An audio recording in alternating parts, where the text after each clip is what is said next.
Hello World, dans ces screencasts, vous allez découvrir comment intégrer des icônes sur une page web à partir de la librairie Feeder.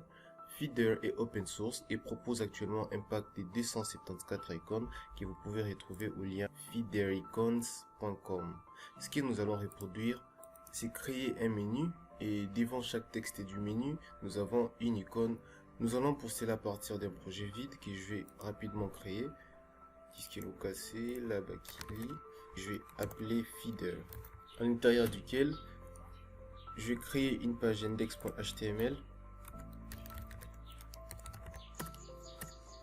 un dossier pour les fichiers CSS et un dossier pour les fichiers JavaScript.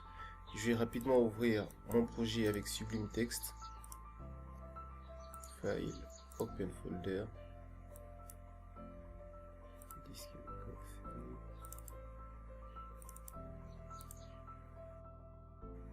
voilà. Pour mon fichier index.html, je vais simplement mettre pour le moment la structure des bases d'une page HTML5. Je vais écrire ici Feeder exemple. Avant d'intégrer des icônes sur une page web, il faut commencer par importer la bibliothèque sur la page. Pour cela, nous pouvons retrouver Feeder depuis la CDN. Donc, et rechercher CDN Feeder icon. Je vais partir de ces liens. Je peux directement l'importer dans la balise script depuis ces liens, sinon je préfère le télécharger.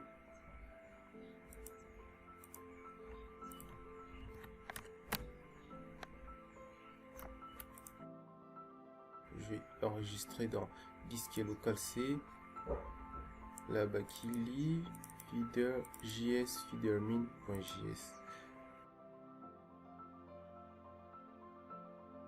J'ai maintenant la bibliothèque Feeder dans mon projet dans le dossier JS. Je peux rapidement maintenant l'importer sur la page web. Juste avant la fermeture de la balise body, appeler script et src pour indiquer où se trouve mon JavaScript. Donc c'est feeder.min.js. Actuellement que Feeder est importé, il ne reste plus qu'à l'exécuter. Donc je vais réouvrir juste en dessous la balise script à l'intérieur duquel je vais simplement appeler l'objet Feeder et la méthode replace. Maintenant que nous avons installé et exécuté Feeder, il nous reste qu'à placer des icônes sur notre page web. Mais avant, je vais commencer par les menus. Pour notre menu, nous allons créer une liste. Et parmi les éléments de la liste, nous avons accueil, ensuite nous avons livre, ensuite nous avons image ou photo, et enfin nous avons contact. Donc je vais maintenant me rendre au navigateur pour voir l'aperçu que nous avons présentement. Dans la bakili, feeder, index.html, voilà. Nous voulons maintenant placer devant chaque élément une icône. Donc pour cela, il faut simplement ajouter soit une balise span ou une balise i devant chaque élément. Et dans cette balise i, nous allons ajouter l'attribut dataFeeder qui aura pour valeur les noms de l'icône. Je vais commencer par trouver une icône pour accueil. Pour accueil, je peux rechercher home. Voilà, j'ai une icône pour home là-bas. Donc home ici. Pour livre, je peux rechercher book.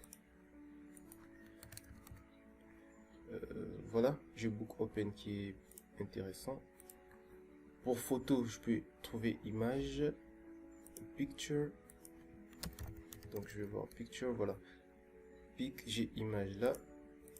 Pour contact, je peux trouver phone ou contact.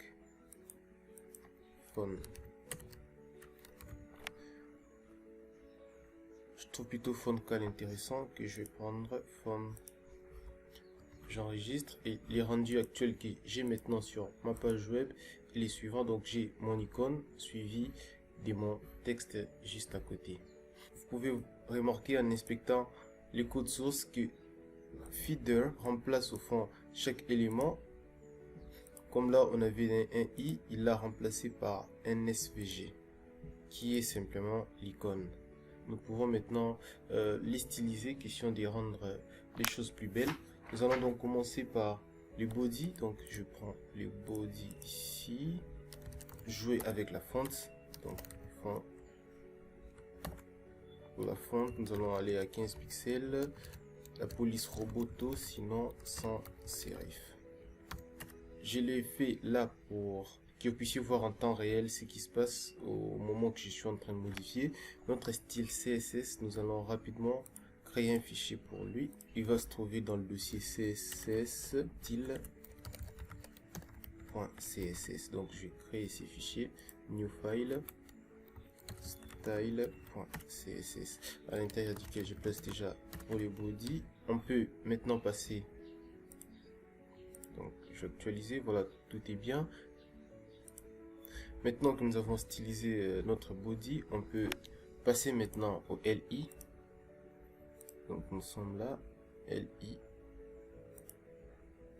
On va simplement les afficher en inline block pour les placer les uns à côté des autres. Inline block. Les attribuer une taille 8 des 50 pixels et inline 8 pour centrer les textes verticalement les 50 pixels. Donc je vais mettre un background, une couleur de fond, et pour que les textes soient visibles, il faut une couleur blanche, FFF. Donc vous pouvez voir que le SVG aussi, il reçoit aussi directement la couleur FFF là. Alors je vais décaler bien sûr les contenus avec les bords, donc en faisant un padding. Donc je vais ajouter ici un padding des 0 au-dessus et en bas et des 20 pixels à gauche et à droite. Et puis pour espacer chaque élément, je vais ajouter une marge à droite de 10 pixels par exemple. Et pour faire encore beau, je peux ajouter un border radius de 50 pixels pour arrondir les bords. Border radius de 50 pixels. Voilà. Les 16 soucis que nous avons maintenant, on a nos icônes SVG qui sont, je peux dire, collés là au-dessus. Donc nous voulons les décaler. Pour styliser nos icônes feeder, l'avantage qu'ils nous offrent, chaque icône vient avec la classe feeder que nous pouvons utiliser pour styliser. Je prends mes SVG, ils ont plutôt la classe feeder.